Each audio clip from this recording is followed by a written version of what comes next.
സ്വർഗത്തിൽ നിന്നും അഗ്നിനാളമായി ആത്മാവേ വരണേ. പുറകെട്ടുപോയ ഉപ്പായ എന്നെ പുറകൂട്ടിയിടണമേ.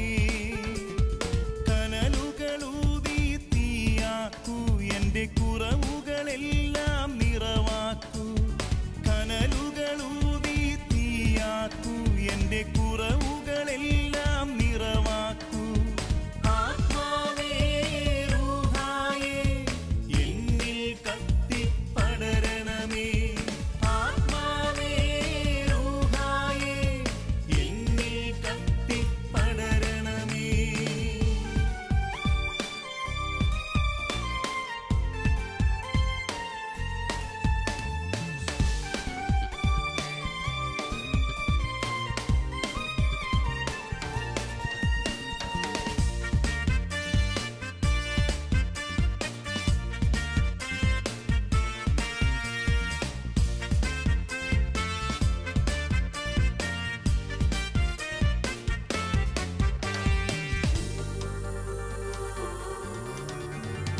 ആത്മാവെന്നെ നയിക്കും പോലെൻ ജീവിത പാതയിൽ തുടരാൻ.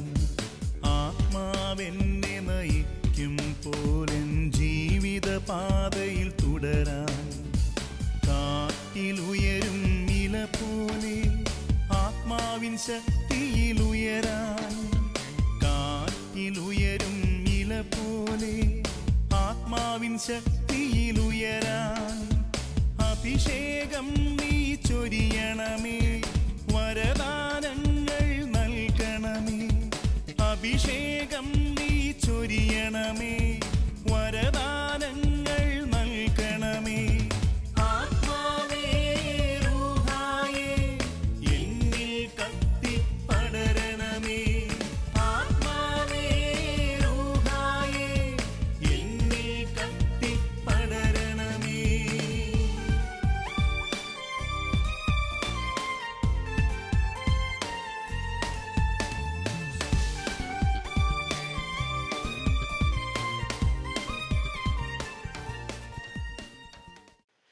പ്രിയ സഹോദരി സഹോദരന്മാരെ, വിശുദ്ധ ഗ്രന്ഥത്തിലുടനീളം, ബൈബിളിലുടനീളം നമ്മൾ ശ്രദ്ധിക്കുകയാണെങ്കിൽ ഒരു കാര്യം നമുക്ക് വളരെ കൃത്യമായിട്ട് മനസ്സിലാക്കുവാൻ സാധിക്കും. ഭക്ഷണത്തിന് വിശുദ്ധ ഗ്രന്ഥം ഒത്തിരിയേറെ പ്രാധാന്യം നൽകുന്നുണ്ട്. ഒന്നാമത്തെ പുസ്തകമായ ഉൽപ്പത്തിയുടെ പുസ്തകം മുതൽ അതിൻ്റെ ബൈബിളിൻ്റെ അവസാനത്തെ പുസ്തകം വരെ ഈ ഭക്ഷണത്തെ പറ്റി ഒത്തിരിയേറെ കാര്യങ്ങൾ വിശുദ്ധ ഗ്രന്ഥം പ്രഘോഷിക്കുന്നുണ്ട്. നമുക്കറിയാം, ആദവും അവ്വയും പാപം ചെയ്തത് മൂലം ഭക്ഷണപദാർത്ഥത്തെ തൊട്ടാണ്, ഒരാപ്പിളിൽ തൊട്ടാണ്. അതിനുശേഷം കർത്താവായ ദൈവം പുറപ്പാടിന്റെ പുസ്തകത്തിലൂടെ നമ്മളെ കാണിച്ചു തരുന്നുണ്ട് എങ്ങനെയാണ് തൻ്റെ ജനത്തോടൊപ്പം ദൈവമായ കർത്താവ് സഞ്ചരിച്ചത് എന്ന്. ഓരോ സമയവും അവർക്ക് ബുദ്ധിമുട്ടുകളും കഷ്ടപ്പാടുകളും ഉണ്ടായപ്പോൾ സ്വർഗത്തിൽ നിന്നും മന്ന പൊഴിച്ച് അവരുടെ വിശപ്പടക്കിയ ഒരു കർത്താവിനെ നമുക്ക് കാണുവാൻ സാധിക്കും. മോശയുടെ ഇൻസ്ട്രുമെന്റാലിറ്റി മുഖേന പാറയിൽ നിന്നും വെള്ളം പുറപ്പെടുവിച്ച് അവരുടെ ദാഹം ശമിപ്പിച്ച ഒരു കർത്താവിനെ നമുക്ക് കാണുവാൻ സാധിക്കും. എങ്കിലും വളരെ ഉപരിയായി ഇതിൽ നിന്നെല്ലാം വ്യത്യസ്തമായി ഇസ്രായേൽ ജനതയുടെ കഠിനമായ മനസാക്ഷിയുടെ ഒരു പ്രതിഫലനമാണ് പുറപ്പാടിന്റെ പുസ്തകം. ആ പുസ്തകത്തിൽ പലപ്പോഴും നമ്മൾ കാണുന്നുണ്ട് അവർ ഭക്ഷണത്തിന്റെ പേരിൽ മോശയ്ക്കെതിരായും ദൈവത്തിനെതിരായും സംസാരിച്ചുവെന്ന്. പലപ്പോഴും അവർ പറയുന്നുണ്ട്, എന്തിനാണ് ഞങ്ങൾ ഈ മരുഭൂമിയിലേക്ക് കൊണ്ടുവന്നത് എന്ന്. ഈ മരുഭൂമിയിൽ ഞങ്ങൾ കഷ്ടപ്പെടുന്നത് നീ കാണുന്നില്ലേ എന്ന്. ഈജിപ്തിലായിരുന്നപ്പോൾ ഉള്ളിയെങ്കിലും കഴിച്ച് ഞങ്ങളുടെ വിശപ്പ് ശമിപ്പിക്കുവാൻ സാധിക്കുമായിരുന്നുവെന്ന്. കർത്താവിൻ്റെ ഹൃദയത്തിൽ തൊട്ട വചനങ്ങളാണത്. മനുഷ്യന് എത്ര കൊടുത്താലും അവൻ്റെ വിശപ്പ് തീരുകയില്ല എന്ന് പുറപ്പാടിൻ്റെ പുസ്തകം നമ്മെ പഠിപ്പിക്കുകയുണ്ട്. വിശക്കുമ്പോൾ മനുഷ്യൻ ബന്ധങ്ങളെ മറക്കുന്നു, മനുഷ്യൻ ബന്ധിസ്ഥരാകുന്നു. മനുഷ്യൻ്റെ പല ജീവിത സാഹചര്യങ്ങളും അവൻ്റെ സ്വഭാവങ്ങളും വിശപ്പ് മൂലം നഷ്ടപ്പെട്ടു പോയിട്ടുണ്ട്. അതുകൊണ്ട് തന്നെയാണ് സുവിശേഷങ്ങളിലേക്ക് നമ്മൾ പ്രവേശിക്കുമ്പോൾ ഈ വിശപ്പിൻ്റെ മറ്റൊരു മുഖം ഈശോ നമ്മെ കാണിക്കുകയാണ്. പ്രിയമുള്ളവരെ, നിങ്ങൾ സുവിശേഷത്തിലൂടെ സഞ്ചരിക്കുകയാണെങ്കിൽ അത് മത്തായിയുടെയോ ലൂക്കായുടെയോ മർക്കോസിൻ്റെയോ യോഹന്നാൻ്റെയോ സുവിശേഷമായിക്കൊള്ളട്ടെ, സുവിശേഷത്തിലൂടെ നിങ്ങൾ സഞ്ചരിക്കുമ്പോൾ ഒരു കാര്യം നമുക്ക് വളരെ കൃത്യമായിട്ട് സാധിക്കുന്നത് ഇതാണ്: ഈശോ ഭക്ഷണം ഒത്തിരിയേറെ ഇഷ്ടപ്പെട്ടു. നിങ്ങൾക്ക് കാണുവാൻ സാധിക്കും, സുവിശേഷത്തിൽ എവിടെയെങ്കിലും ഈശോയെ ആരെങ്കിലും ഭക്ഷണത്തിന് വിളിച്ചപ്പോൾ ആ ഭക്ഷണം ഈശോ നിരസിച്ചതായിട്ട് നിങ്ങൾ എപ്പോഴെങ്കിലും കണ്ടിട്ടുണ്ടോ? ഒറ്റ പ്രാവശ്യം പോലും അത് കാണുവാൻ സാധിക്കുകയില്ല. ഓരോ പ്രാവശ്യവും തന്നെ ആരെങ്കിലും ഒരു ഭക്ഷണത്തിനായി ക്ഷണിച്ചപ്പോൾ അതൊരു വേശ്യയായിക്കൊള്ളട്ടെ, ഒരു ചുങ്കക്കാരനായിക്കൊള്ളട്ടെ, ധനികനായ ഒരു ഫരിസേയനായിക്കൊള്ളട്ടെ, മർത്തായോ മേരിയോ ലാസറസോ ആയിക്കൊള്ളട്ടെ, പത്രോസോ അവൻ്റെ അമ്മായിയമ്മയോ ആയിക്കൊള്ളട്ടെ, ഈശോ ഭക്ഷണത്തിന് തന്നെ ആര് ക്ഷണിച്ചെങ്കിലും അവനവിടെ പോയിട്ടുണ്ട്. അവരോടൊപ്പം ഭക്ഷണം പങ്കുവെച്ചിട്ടുണ്ട്, സ്നേഹം പങ്കുവെച്ചിട്ടുണ്ട്. ദൈവശാസ്ത്രജ്ഞര് വളരെ ലളിതമായ ഭാഷയിൽ ഇപ്രകാരം പറയുന്നുണ്ട്. പക്ഷെ നിങ്ങൾക്കൊരു കാര്യം മനസ്സിലാക്കുവാൻ സാധിക്കും, സുവിശേഷത്തിൽ ഒരിടത്തും ഈശോയെ ഒരാൾ രണ്ടാമത് ഒരു ഭക്ഷണത്തിന് ക്ഷണിച്ചതായി നമ്മൾ കാണുന്നില്ല. കാരണം അവൻ നല്ലപോലെ ഭക്ഷണം കഴിച്ചു. അതുകൊണ്ട് തന്നെ ഒരിടത്തും ആരും ഈശോയെ രണ്ടാമതായിട്ട് ഭക്ഷണം കഴിക്കുവാൻ വിളിച്ചിട്ടില്ല എന്ന് സുവിശേഷ ചിന്തകര് പറയാറുണ്ട്. പക്ഷെ ഞാൻ ഉദ്ദേശിക്കുന്നത് ഇത് മാത്രമേ ഉള്ളൂ: ഭക്ഷണത്തിന് കർത്താവ് ഒത്തിരിയേറെ പ്രാധാന്യം കൊടുത്തു. പ്രിയമുള്ളവരെ, ഈ ഭക്ഷണത്തിലൂടെയാണ് ബന്ധങ്ങൾ ഈശോ പടുത്തുയർത്തിയത്. ചുങ്കക്കാരോടും പരസ്യമായ പാപിനികളോടും കൂടെ ഇരുന്നപ്പോഴും ഈശോയുടെ സ്നേഹത്തെ മനസ്സിലാക്കി, അവരുടെ പാപ സാഹചര്യങ്ങളെ മനസ്സിലാക്കി, അവർ ഈ പാപ സാഹചര്യങ്ങളിൽ നിന്ന് വിട്ടുമാറി പുതിയൊരു ജീവിത ശൈലിയിലേക്ക് വന്നത് തീന്മേശയുടെ മുൻപിൽ വെച്ചായിരുന്നു. പരസ്യമായി തന്റെ പാപങ്ങൾ പ്രഖ്യാപിച്ച പാപിനിയായ സ്ത്രീ ഒരു അലബാസ്കാർ ജാസ് മുഴുവനും പൊട്ടിച്ചിതറിച്ച് അതിലുണ്ടായിരുന്ന ഓയിൽമെന്റ് മുഴുവനും ഈശോയുടെ കാലുകളിലും ശരീരത്തിലും ഒഴിച്ചപ്പോൾ അവളുടെ പാപത്തിന്റെ പൊറുതിയുടെ പ്രഖ്യാപനമായിട്ടാണ് സുവിശേഷം അതിനെ കാണുന്നത്. പ്രിയമുള്ളവരെ, തീന്മേശയാണ് സ്നേഹത്തിൻ്റെയും സ്നേഹബന്ധങ്ങളുടെയും തുടക്കത്തിൻ്റെ ഏറ്റവും ആദ്യത്തെ സ്ഥലം. അതുകൊണ്ട് തന്നെയാണ് ഒരു തീന്മേശയുടെ മുമ്പിൽ വെച്ചിരുന്ന് തന്നെ, ഒരു ഡൈനിങ് ഹാളിൽ വെച്ച് തന്നെ ഈശോ വിശുദ്ധ കുർബാന എന്ന ഭക്ഷണ രീതി സ്ഥാപിച്ചെടുത്തത്. വിശുദ്ധ ഫ്രാൻസിസ് സാലസ് വളരെ മനോഹരമായിട്ട് ഈ വിശുദ്ധ കുർബാന സ്ഥാപനത്തെ പറ്റി പറയാറുണ്ട്. നിങ്ങൾക്കറിയാം, ഈശോ വിശുദ്ധ കുർബാന സ്ഥാപിച്ചത് ഒരു ഭക്ഷണത്തിൻ്റെ ഇടയിലായിരുന്നു. അപ്പം എടുത്തുയർത്തി, കാസി എടുത്തുയർത്തി, ഇതെൻ്റെ ശരീരമാകുന്നു, ഇതെൻ്റെ രക്തമാകുന്നു എന്ന് പറഞ്ഞുകൊണ്ട് തൻ്റെ ശിഷ്യന്മാരെ താനാകുന്ന തിരുശരീരത്തിലേക്ക് ആകർഷിച്ചുകൊണ്ട് കർത്താവായ ഈശോ വിശുദ്ധ കുർബാന സ്ഥാപിച്ചപ്പോൾ ഒരു പുതിയ ബന്ധത്തിന്റെ അർത്ഥം എന്താണ് എന്ന് ഈ സ്ഥാപിതമായ കുർബാനയിലൂടെ ഈശോ നമുക്ക് കാണിച്ചു തരികയാണ്. ഇന്ന് പല കുടുംബങ്ങളിൽ പിറന്ന് പോകട്ടെ, പല ഉദരങ്ങളിൽ നിന്നും പിറന്ന് ഇവിടെ ആയിരിക്കുന്ന നിങ്ങൾ ഓരോരുത്തരും ഓർക്കുക, ഇവിടെ കൂടിയിരിക്കുന്ന പലരെയും നിങ്ങൾ ഇതുവരെ ജീവിതത്തിൽ കണ്ടിട്ടില്ല. എന്നാൽ ഇന്ന് നിങ്ങളെ ഒന്നാക്കി മാറ്റുന്ന സ്നേഹത്തിന്റെ കണിക ഈ വിശുദ്ധ കുർബാനയാണ്. ഈ കുർബാന മധ്യേ ഒരേ ശരീരം കഴിച്ചുകൊണ്ട്, ഒരേ രക്തത്തിൽ നിന്നും പാനം ചെയ്തുകൊണ്ട് ഈശോയാകുന്ന സഭയെ നമ്മൾ ഒന്നിപ്പിക്കുമ്പോൾ ബന്ധങ്ങൾ സ്ഥാപിക്കപ്പെടുകയാണ്, സ്നേഹം വളരുകയാണ്. നിങ്ങൾക്കറിയാമോ എങ്ങനെയാണ് ഈ കുർബാന എന്ന കൂദാശ സ്ഥാപിതമായത് എന്ന്? ഈശോ അത് ഒറ്റയടിക്ക് അങ്ങനെ അങ്ങ് തുടങ്ങുകയായിരുന്നില്ല. പിന്നെയോ തൻ്റെ ജീവിത സാഹചര്യങ്ങളിൽ നിന്നും തനിക്ക് പാരമ്പര്യമായി ലഭിച്ച കുടുംബ ബന്ധങ്ങളിൽ നിന്നും ലഭിച്ച ഏറ്റവും വലിയ കാര്യങ്ങൾ ഈശോ ഉയർത്തിപ്പിടിക്കുകയാണ് കുർബാനയിലൂടെ.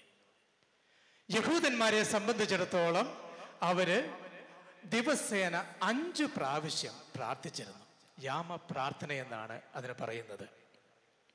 ഈ 5 പ്രാവശ്യത്തെ പ്രാർത്ഥനയിൽ 3 പ്രാവശ്യം ആ പ്രാർത്ഥന നടന്നത് ഭക്ഷണത്തിന്റെ സമയത്തായിരുന്നു. എപ്പോഴൊക്കെ ആയിരിക്കും അത്?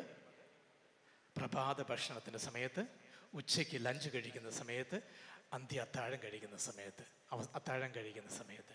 പ്രിയമുള്ളവരെ, ഓർക്കുക, ഈ 3 ഭക്ഷണ സമയത്തും ഒരു പ്രാർത്ഥനയിലൂടെയാണ് അവർ ആ ഭക്ഷണത്തിലേക്ക് കടന്നു വന്നത്. എങ്ങനെയാണെന്ന് അറിയാമോ?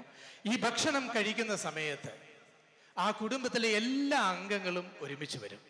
കുടുംബത്തലവനായ അപ്പനും അമ്മയും മക്കളും മാത്രമല്ല, പിന്നെയോ അവരുടെ കുടുംബത്തിൽ സേവനം ചെയ്യുന്ന അടിമകൾ പോലും ഈ ഭക്ഷണത്തിന്റെ സമയത്ത് ആ മേശയ്ക്ക് ചുറ്റും ഒരുമിച്ച് കൂടും. യഹൂദരുടെ പാരമ്പര്യമാണിത്.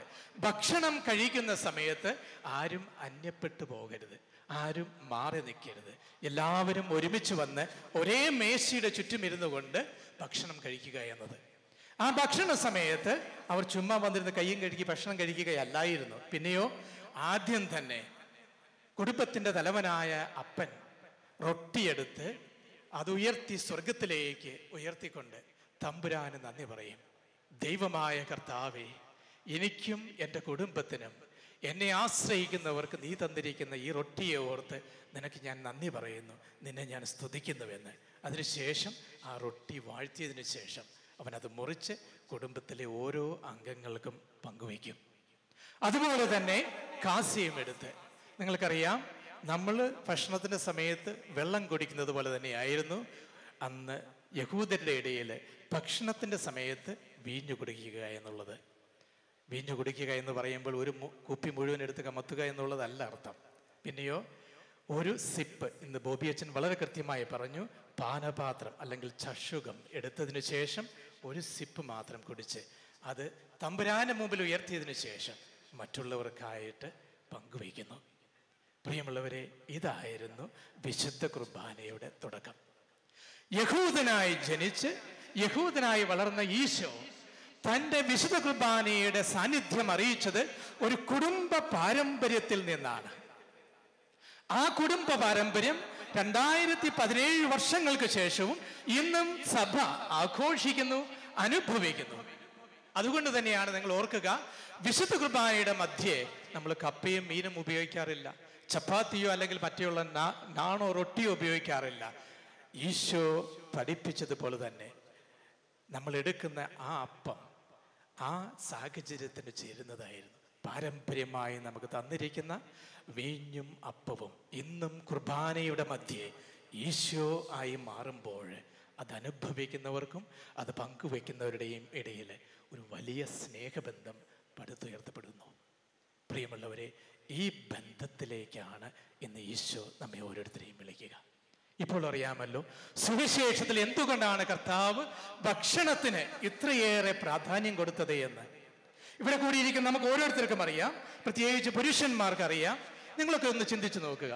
ഇപ്പോൾ ഇവിടെ കൂടിയിരിക്കുന്ന നിങ്ങൾക്ക് ആർക്കെങ്കിലും ഒന്ന് ഹോട്ടലിൽ പോയി ഭക്ഷണം കഴിക്കണമെന്ന് തോന്നുകയാണെങ്കിൽ നിങ്ങൾ തന്നെ പോകുമോ അതോ നിങ്ങൾക്ക് ഏറ്റവും ഇഷ്ടപ്പെട്ട കൂട്ടുകാരുടെ കൂടെ പോകുമോ? ആരും ഉത്തരം പറയില്ലെന്ന് എനിക്കറിയാം. പക്ഷെ നമുക്ക് എല്ലാവർക്കും അറിയാം, നമ്മളിപ്പോൾ ഒരു സന്തോഷത്തിന് വേണ്ടി, റിലാക്സേഷന് വേണ്ടി നമ്മളിപ്പോൾ ഹോട്ടലിൽ പോവുകയാണ് എങ്കിൽ തന്നെ പോയി ഭക്ഷണം കഴിക്കാൻ ആർക്കും ആഗ്രഹമില്ല. പിന്നെയോ എൻ്റെ കൂടെ ആരെയെങ്കിലും, പ്രത്യേകിച്ച് എനിക്ക് ഏറ്റവും ഇഷ്ടമുള്ള ഒരാളെ അല്ലെങ്കിൽ ഒരു ഗ്രൂപ്പിനെ കൂട്ടി ഹോട്ടലിൽ പോയി ഭക്ഷണം പങ്കുവെച്ച് അവിടെ സ്നേഹം പ്രകടിപ്പിച്ച് ഒരുമിച്ച് കഴിക്കുവാനാണ് നമ്മളെല്ലാവരും ആഗ്രഹിക്കുക. അതുകൊണ്ട് തന്നെയാണ് എന്നും സഭ പഠിപ്പിക്കുന്ന ഒരു കാര്യമുണ്ട്, വിശുദ്ധ കുർബാന സമൂഹത്തിൻ്റെ ആഘോഷമായിരിക്കണം. ആ ആഘോഷം കുടുംബങ്ങളിലേക്ക് വരുമ്പോൾ കുടുംബാംഗങ്ങൾ ഒരുമിച്ചിരുന്ന് ഭക്ഷണം കഴിക്കേണ്ട വലിയൊരു ഉത്തരവാദിത്വത്തെ പറ്റിയാണ് ഇന്ന് കൂദാശ നമ്മളെ പഠിപ്പിക്കുന്നത്. കുർബാന എന്ന കൂദാശ എന്നാൽ ഒരിക്കലും തന്നെ കഴിക്കുകയോ തന്നെ പാനം ചെയ്യുകയോ ചെയ്യുന്നതല്ല. പിന്നെയോ നിന്റെയും നിന്റെ ഭാര്യയുടെയും നിന്റെ അമ്മയുടെയും നിന്റെ അപ്പന്റെയും നിന്റെ മക്കളുടെയും കൂടെ ഒരുമിച്ചിരുന്ന് ഈശോയാകുന്ന ദൈവത്തെ ഓർത്തുകൊണ്ട് സ്നേഹം പങ്കുവെച്ചുകൊണ്ട് പരസ്പരം സ്നേഹിച്ചുകൊണ്ട് ക്ഷമിച്ചുകൊണ്ട് കഴിക്കേണ്ട ഭക്ഷണമാണ് നിങ്ങൾ നിങ്ങളുടെ വീട്ടിൽ എന്നും അർപ്പിക്കുന്ന കുർബാന. പ്രിയമുള്ളവരെ, നിങ്ങൾ കഴിക്കുന്ന ബ്രേക്ക്ഫാസ്റ്റ് അല്ലെങ്കിൽ ഉച്ചഭക്ഷണം അല്ലെങ്കിൽ അന്ത്യഭക്ഷണം ഒരിക്കലും അതൊരു തീറ്റ മാത്രമല്ല, പിന്നെയോ നിങ്ങൾ അർപ്പിക്കുന്ന കുർബാനയാണ്. ഈശോയാണ് ആ കുർബാനയുടെ മധ്യസ്ഥൻ, അതിൻ്റെ തലവൻ. ഈ സ്നേഹബന്ധത്തിലേക്കാണ് ഇന്ന് നിങ്ങൾ കടന്നു വരേണ്ടത്. കുർബാന എന്നാൽ പങ്കുവെക്കൽ, നന്ദിയുടെ പ്രകടനം എന്നാണ് നമ്മെ സഭ പഠിപ്പിക്കുന്നത്. പ്രിയമുള്ളവരെ, ഈ നന്ദി പ്രകടനത്തിലേക്ക് കടന്നു വരുവാനാണ് ഈശോ ഇന്ന് നമ്മൾ ഓരോരുത്തരുടെയും ഓരോരുത്തരോടും ആഹ്വാനിക്കുന്നത്. പ്രത്യേകമായി ഓർക്കുക, ഈശോയുടെ പുനരുത്ഥാനത്തിന് ശേഷം, ഈശോ മരിച്ചവരിൽ നിന്ന് ഉയർത്തെഴുന്നേറ്റ ആ നിമിഷം മുതൽ ഈശോ 5 പ്രാവശ്യം തൻ്റെ ശിഷ്യന്മാർക്ക് പ്രത്യക്ഷപ്പെട്ടു. മഗ്ദലന മറിയം തുടങ്ങി 5 പ്രാവശ്യം ഈശോ പ്രത്യക്ഷപ്പെട്ടു. ആ 5 പ്രാവശ്യത്തിൽ 4 പ്രാവശ്യവും ഈശോ തൻ്റെ ശിഷ്യന്മാർക്ക് പ്രത്യക്ഷപ്പെട്ടത് ഭക്ഷണത്തിൻ്റെ സമയത്തായിരുന്നു. മഗ്ദലന മറിയത്തിനൊഴികെ. കാരണം അവളെ കണ്ടത് ഒരു തോട്ടത്തിൽ വെച്ചാൽ അവിടെ വെച്ച് ഭക്ഷണം ചോദിക്കാൻ പറ്റിയല്ലോ എന്ന് കരുതിയായിരിക്കും ചോദിക്കാതിരുന്നത്. ബാക്കി എല്ലാ സമയവും ഈശോ തൻ്റെ ശിഷ്യന്മാർക്ക് തൻ്റെ പുനരുത്ഥാനത്തിന് ശേഷം പ്രത്യക്ഷപ്പെട്ടപ്പോൾ അവരെ ഒരു ഭക്ഷണത്തിന് മുമ്പിലിരുത്തിക്കൊണ്ടാണ് ഞാൻ ഇനിയും എന്നും ജീവിക്കുമെന്ന് പഠിപ്പിച്ചത്. ഓർക്കുക, ഇമ്മാവുസിലേക്ക് പോയ ശിഷ്യന്മാർക്ക് സംഭവിച്ചത് എന്താണ്? പ്രിയമുള്ളവരെ, ദുഃഖിതരായി, ഡിപ്രസ്ഡ് ആയിട്ട് ഇനി ഒരു ഭാവിയില്ല എന്ന് ചിന്തിച്ചുകൊണ്ട് തങ്ങൾക്ക് പറ്റിപ്പോയ അബദ്ധങ്ങളെ പറ്റി വിലപിച്ചുകൊണ്ട് ശിഷ്യഗണത്തെ വിട്ട് സ്വന്തം നാട്ടിലേക്ക് തിരിച്ച് എമ്മാവൂസ് ശിഷ്യന്മാരെ, അതായത് ജെറൂസലേമിൽ നിന്നും എമ്മാവൂസിലേക്ക് 13 കിലോമീറ്ററോളം നടന്നു പോയിക്കൊണ്ടിരുന്നവരെ വഴിയിൽ വെച്ച് ഈശോ കണ്ടുമുട്ടി. അവരോട് ചോദിക്കുകയാണ്, നിങ്ങൾ എന്താണ് സംസാരിക്കുന്നത് എന്ന്. അവർ പറഞ്ഞു, ജെറൂസലേമില് ഈ കഴിഞ്ഞ 3 ദിവസം നടന്ന സംഭവങ്ങളെ പറ്റി അറിയാത്ത ഒരൊറ്റ വ്യക്തി നീ മാത്രമായിരിക്കുമെന്ന്. കർത്താവ് അവരോട് ചോദിച്ചു, ഒന്നും അറിയാത്തവനെ പോലെ നടിച്ചുകൊണ്ട്, എന്താണ് അവിടെ സംഭവിച്ചത് എന്ന്. അവർ പറഞ്ഞു, ഞങ്ങൾക്കൊരു മിശിഹ ഉണ്ടായിരുന്നു, അവനാണ് മിശിഹ എന്ന് ഞങ്ങൾ പൂർണ്ണമായി വിശ്വസിച്ചു. അവൻ പ്രവചിച്ച വചനങ്ങളെ പറ്റി ഞങ്ങൾ ധ്യാനിച്ചു പഠിച്ചു. എന്നാൽ നമ്മുടെ പരിസയരും നമ്മുടെ യഹൂദന്മാരും അവനെ കുരിശിൽ കയറ്റിൽ കൊന്നു. പക്ഷേ ഞങ്ങളുടെ ഇടയിലുള്ള കുറച്ച് സ്ത്രീകൾ പറയുന്നു, അവനെ ഇപ്പോൾ ശവകുടീരത്തിൽ കാണുന്നില്ല, അവൻ ഉയർത്തെഴുന്നേറ്റുവെന്ന്. ഞങ്ങൾക്ക് ഒന്നും മനസ്സിലാക്കുന്നില്ല, ഞങ്ങൾ വീട്ടിൽ പോവുകയാണ് എന്ന്.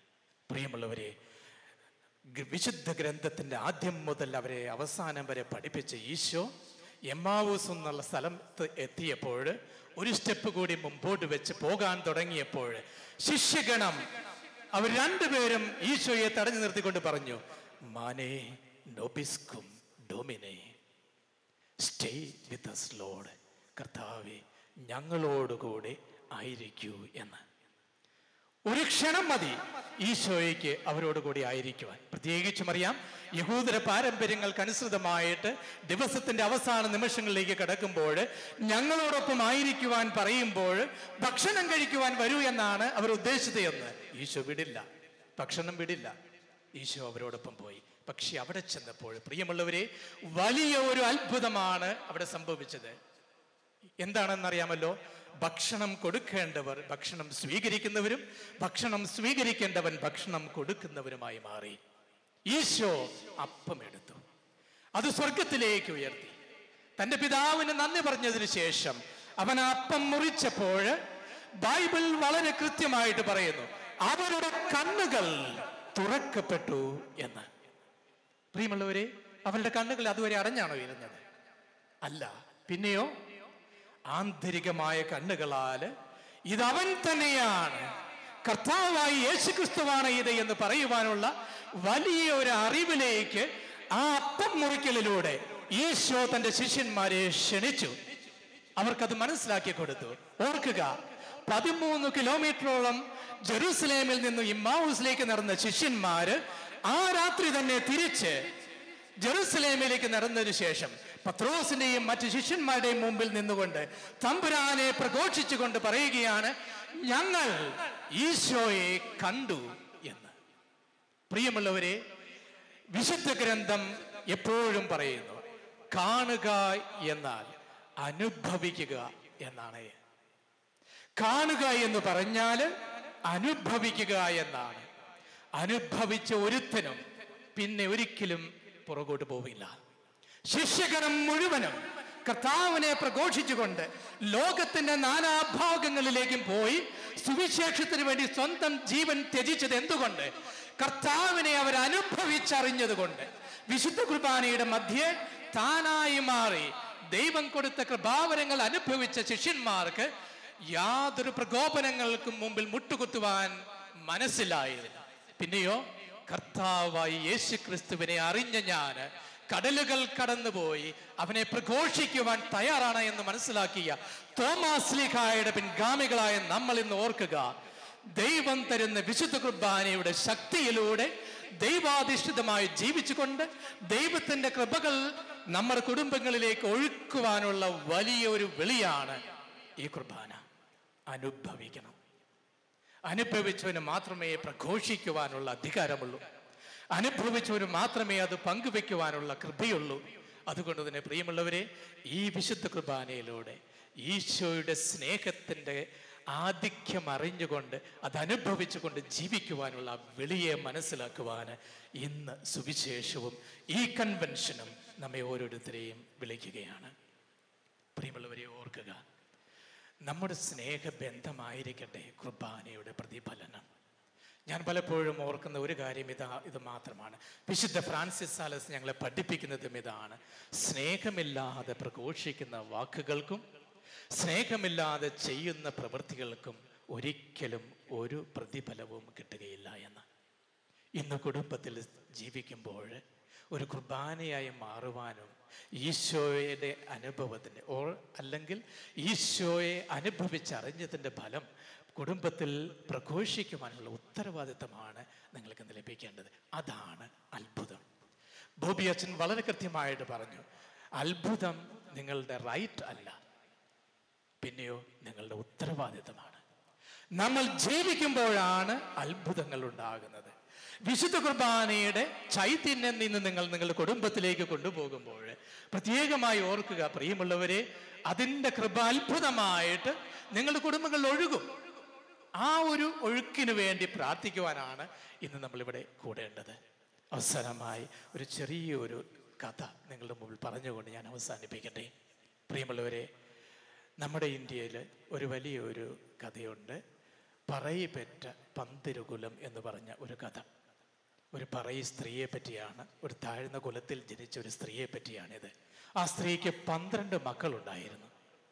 ആ 12 മക്കളിലും അവളും ഒരുമിച്ച് താമസിക്കുമ്പോൾ അവളുടെ ഭർത്താവ് അവളെ ഇട്ടിട്ട് പോയി. 12 മക്കളിൽ മൂത്തവൻ്റെ പേര് അഗ്നിഹോത്രി എന്നായിരുന്നു. അവൻ കാണാൻ വളരെ സുമുഖനായിരുന്നു, നന്നായി പഠിക്കുമായിരുന്നു. ഈ പറയി സ്ത്രീയുടെ വീടിൻ്റെ അടുത്ത് വളരെ കുലീനമായ രീതിയിൽ ജീവിച്ചിരുന്ന ഒരു ബ്രാഹ്മണ ഫാമിലി, ഒരു കുടുംബമുണ്ടായിരുന്നു. എന്തുകൊണ്ടും അവർക്ക് കുഞ്ഞുങ്ങളില്ലായിരുന്നു. ഒരിക്കൽ ആ കുടുംബത്തിലെ ഭർത്താവും ഭാര്യയും കൂടി ബ്രാഹ്മണരാണ്. അവരൊരുമിച്ച് ഈ പറയി സ്ത്രീയുടെ കുടുംബത്തിൽ വന്ന് ആദ്യമായിട്ട് ഒരു ബ്രാഹ്മണൻ ഒരു താഴ്ന്ന കുലത്തിലെ ഒരു മനുഷ്യൻ്റെ വീട്ടിൽ കയറുന്നു. അവിടെ വന്നതിന് ശേഷം പറഞ്ഞു, നിന്റെ മൂത്ത മകനെ ഞങ്ങൾക്ക് നീ തരാമോ എന്ന് ചോദിച്ചു. സ്വന്തം മകനെ വേറൊരാൾക്ക് വിട്ടുകൊടുക്കുക ഒരമ്മയ്ക്കും ഒരിക്കലും ചിന്തിക്കാൻ പോലും കഴിയാത്ത ഒരു കാര്യമാണത്. എന്നാൽ തൻ്റെ കഷ്ടപ്പാടുകൾ ഓർത്ത് ഈ 12 കുഞ്ഞുങ്ങളെ എങ്ങനെ തീറ്റിപ്പോറ്റുമെന്ന് ഓർത്ത് ആ സ്ത്രീ അവസാനം തീരുമാനിച്ചു, അവനെ ഞാൻ ഇവർക്ക് കൊടുക്കാം, അങ്ങനെയെങ്കിലും അവൻ നന്നായി പോകട്ടെ എന്ന്. അങ്ങനെ അഗ്നിഹോത്രി ഈ പറയി സ്ത്രീയുടെ ആദ്യത്തെ മകൻ ഈ ബ്രാഹ്മണ കുടുംബത്തിൻ്റെ കൂടെ പോയി. അവൻ അവരോടൊപ്പം ജീവിച്ചു, അവരോടൊപ്പം വളർന്നു, വളരെ ഉന്നതനായി പ്രഗത്ഭനായി നല്ല പഠനവും നല്ല വിദ്യാഭ്യാസവും ലഭിച്ച്. അതുകൊണ്ട് തന്നെ ആ ബ്രാഹ്മണ കുടുംബം തീരുമാനിച്ചു, ഇനി ഇവനെ ഒരിക്കലും തിരിച്ചുവിടുന്ന പ്രശ്നമില്ല, ഇവനൊരു ബ്രാഹ്മണനായിട്ട് ഇവിടെ തന്നെ വളരട്ടെ. അവർ നല്ലൊരു പെണ്ണിനെ കണ്ടു, കല്യാണം കഴിച്ചു. അവൻ സന്തോഷത്തോടു കൂടി ഒരു ബ്രാഹ്മണനായിട്ട് ആ ബ്രാഹ്മണ കുടുംബത്തിൽ ജീവിച്ചു. എന്നാൽ ഈ പറയി സ്ത്രീയുടെ ഏറ്റവും അവസാനത്തെ പുത്രന്റെ പേര് പാക്കനാർ എന്നായിരുന്നു. ഈ പാക്കനാർക്ക് ഈ മറ്റ് ഉള്ള സഹോദരങ്ങളുടെ അല്ല അവൻ്റെ ഏറ്റവും മൂത്ത ചേട്ടൻ്റെയോ ഭാഗ്യമൊന്നുമില്ലായിരുന്നു. അവൻ അമ്മയുടെ കൂടെ എല്ലാ ദിവസവും ഓരോ വീടുകളിൽ കൂടെ പോയി പാത്രം കഴുകി അതിനുശേഷം കിട്ടുന്ന ഭക്ഷണമൊക്കെ കഴിച്ച് ജീവിച്ചു പോന്നു. അങ്ങനെ ഒരുക്കുമ്പോൾ ഒരു ദിവസം അവൻ ചെയ്ത ഇതാണ്, അവൻ്റെ ചേട്ടൻ്റെ വീട്ടിൽ ഭക്ഷണത്തിന് അയച്ചെന്നു. നിങ്ങൾക്കറിയാം, യഹൂദരെ പോലെ തന്നെ ബ്രാഹ്മണ കുടുംബത്തിലൊരു പ്രത്യേക രീതിയുണ്ട്. അവരുടെ രീതി ഇതാണ്, ആരെങ്കിലും കുടുംബത്തിൽ വിശപ്പുള്ളവരായി കടന്നു വന്നാൽ അവർക്ക് ഭക്ഷണം കൊടുക്കണം. അതുകൊണ്ടാണ് ബ്രാഹ്മണ കുടുംബങ്ങൾ വിളക്കണയ്ക്കുന്നതിന് മുമ്പ് ആ കുടുംബത്തിലെ സ്ത്രീ, ഏറ്റവും പ്രായം കുറഞ്ഞ കുട്ടി, വിളക്കുമായി പുറത്തു വന്ന് 3 പ്രാവശ്യം ചോദിക്കണം, ആർക്കെങ്കിലും വിശക്കുന്നുണ്ടോ വിശക്കുന്നുണ്ടോ വിശക്കുന്നുണ്ടോ എന്ന്. ഉത്തരമൊന്നും കിട്ടിയില്ലെങ്കിൽ അവൾ വീടിനകത്തേക്ക് പോകുന്നു, വാതിലടയ്ക്കുന്നു. അതുകൊണ്ട് മനസ്സിലാക്കി തന്നെ പാക്കനാർ എല്ലാ ദിവസവും ആഴ്ചയിൽ 2 പ്രാവശ്യമെങ്കിലും ഈ ബ്രാഹ്മണ കുടുംബത്തിൽ ചൊല്ലുകയും അവിടെ ചെന്ന് ഭക്ഷണം ചോദിക്കുകയും ചെയ്യും. ഭക്ഷണം കൊടുത്തുകൊണ്ടിരുന്നത് അഗ്നിഹോത്രിയുടെ ഭാര്യയായിരുന്നു. അവൾക്ക് ഒട്ടും ഇവനെ ഇഷ്ടമില്ലായിരുന്നു. അതുകൊണ്ട് തന്നെ അവൾ പലപ്പോഴും വളരെ അരിശത്തോടും ദേഷ്യത്തോടും കൂടി ഇവനോട് പെരുമാറി. അതിനുശേഷം അവനോട് ചോറ് കൊടുത്തതിന് ശേഷം ചോദിക്കും, മതിയായോ നിനക്ക് എന്ന്. അവൾ പലപ്പോഴും വെളുത്ത ചോറ് കറുത്ത മുഖവുമായി പങ്കുവച്ചു. ഒരു ദിവസം പാക്കനാർ തീരുമാനിച്ചു, എൻ്റെ ചേട്ടത്തി ഒരു പാഠം പഠിപ്പിച്ചിട്ടേ ഉള്ളൂ എന്ന്. ഭക്ഷണം മുമ്പിൽ വെച്ചു കൊടുത്തതിന് ശേഷം ഇവൻ ഇതെല്ലാം കഴിച്ചു. ഉടനെ ചേച്ചി ചോദിച്ചു, നിനക്ക് മതിയായോ? അവൻ പറഞ്ഞു, ഇല്ല ചേച്ചി, മതിയായില്ല. ആ സ്ത്രീ പിന്നെയും ഭക്ഷണം കൊടുത്തു. അതും കഴിച്ചതിന് ശേഷം പാക്കനാർ പറഞ്ഞു, എനിക്കിനിയും വിശക്കുന്നു. അരിശം വന്ന ഈ ചേട്ടത്തിയമ്മ ആ കലം മുഴുവനും കൂടി കൊണ്ട് ഇവന്റെ മുമ്പിൽ വെച്ചു. അവൻ ആ ചോറ് മുഴുവൻ കഴിച്ചു തീർത്തു. എന്നിട്ട് പിന്നെയും പറഞ്ഞു, ചേച്ചി എനിക്ക് ഇനിയും വിശക്കുന്നുവെന്ന്. ചേച്ചിക്ക് പേടിയായി. ഓടി ഭർത്താവിൻ്റെ അടുത്ത് ചെന്നു. അയാളോട് പറഞ്ഞു, അനുജനാണ്ട് അവിടെ കുത്തിയിരുന്ന് ഏതാണ്ട് അത്ഭുതങ്ങളൊക്കെ കാണിക്കുന്നുണ്ട്, നിങ്ങൾ പോയി നോക്കുവാൻ പറഞ്ഞു. അഗ്നിഹോത്രി, പാക്കനാരുടെ ഏറ്റവും മൂത്ത ചേട്ടൻ, ഇപ്പോൾ ബ്രാഹ്മണൻ, അവന്റെ അടുത്തേക്ക് വന്നു. ചേട്ടനെ കണ്ടതോടുകൂടി അനിയനായ പാക്കനാർ ഉറക്കെ വിളിച്ചു പറഞ്ഞു, ചേട്ടാ എനിക്ക് വിശക്കുന്നു. അഗ്നിഹോത്രി അടുത്തു വന്നതിന് ശേഷം മുട്ടുകുത്തി നിന്നുകൊണ്ട് ആ പാത്രത്തിനകത്തേക്ക് നോക്കി. ആ പാത്രത്തിൽ വേവിച്ച ഒരു ചോറ് മിച്ചമുണ്ടായിരുന്നു. പ്രിയമുള്ളവരെ, അഗ്നിഹോത്രി അനുജന്റെ മുഖത്തേക്ക് നോക്കിക്കൊണ്ട് പറഞ്ഞു, നിന്റെ വിശപ്പ് ഞാൻ മാറ്റിത്തരാം. അവൻ ആ ചോറെടുത്ത് പാക്കനാരുടെ വായിലേക്ക്, സ്വന്തം അനുജന്റെ വായിൽ വെച്ചതിന് ശേഷം അവനോട് ചോദിച്ചു, അനുജ നിന്റെ വിശപ്പ് മാറിയോ? അവൻ ഉറക്കെ നിലവിളിച്ചുകൊണ്ട് പറഞ്ഞു, ചേട്ടാ ഇപ്പോഴെൻ്റെ വിശപ്പ് മാറി എന്നും പറഞ്ഞ് അവൻ ആ വീട്ടിൽ നിന്നും ഓടിപ്പോയി. പ്രിയമുള്ളവരെ, ഓർക്കുക, വിശപ്പ് മാറുന്നത് എത്രമാത്രം ഭക്ഷണം കഴിച്ചു എന്നതിൽ അധിഷ്ഠിതമായിട്ടല്ല, പിന്നെയോ വിശപ്പ് മാറുന്നത് നീ എങ്ങനെ ആ ഭക്ഷണം പങ്കുവെച്ചു എന്നതിന് അധിഷ്ഠിതമായിട്ടാണ്. നിങ്ങൾക്കറിയാം, വിശുദ്ധ കുർബാന മധ്യേ വരുന്ന ഈശോ ഒരു ചെറിയ അപ്പക്കഷണമായി നിങ്ങളുടെ മുമ്പിൽ പ്രത്യക്ഷപ്പെട്ട് നിങ്ങളുടെ ജീവിതത്തിലേക്ക് കടന്നു വരുമ്പോൾ ഒരു ഉച്ചഭക്ഷണത്തിന് ആവശ്യമായ ഭക്ഷണമല്ല നിങ്ങൾ സ്വീകരിക്കുന്നത്, പിന്നെയോ ഇത്രയും പോരാത്ത കർത്താവിനെ നിങ്ങളുടെ ജീവിതത്തിൽ സ്വീകരിക്കുമ്പോൾ, ആത്മാർത്ഥതയോടും സ്നേഹത്തോടും കൂടി സ്വീകരിക്കുമ്പോൾ, നിങ്ങളുടെ മറ്റെല്ലാ വിശപ്പുകളെയും മാറ്റുന്ന സർവശക്തനായ നിത്യനായ കർത്താവിൻ്റെ ജീവിത ശൈലിയാണ് വിശുദ്ധ കുർബാന ഇന്ന് നിങ്ങൾക്ക് പങ്കുവയ്ക്കുന്നത്. പ്രിയമുള്ളവരെ, വിശുദ്ധ കുർബാന നിങ്ങളുടെ അസുഖങ്ങൾ മാറ്റും, നിങ്ങളുടെ വിശപ്പുകൾ മാറ്റും, നിങ്ങളുടെ ദീനതകളിൽ നിന്ന് നിങ്ങളെ വിമുക്തരാക്കി സന്തോഷത്തോടെ ജീവിക്കുവാനുള്ള കൃപ തരും. അതിനായി യേശുവിൻ്റെ കൃപയ്ക്ക് വേണ്ടി നമുക്ക് പ്രാർത്ഥിക്കാം. പിതാവിൻ്റെയും പുത്രൻ്റെയും പരിശുദ്ധാത്മാവിൻ്റെയും നാമത്തിൽ ആമേൻ.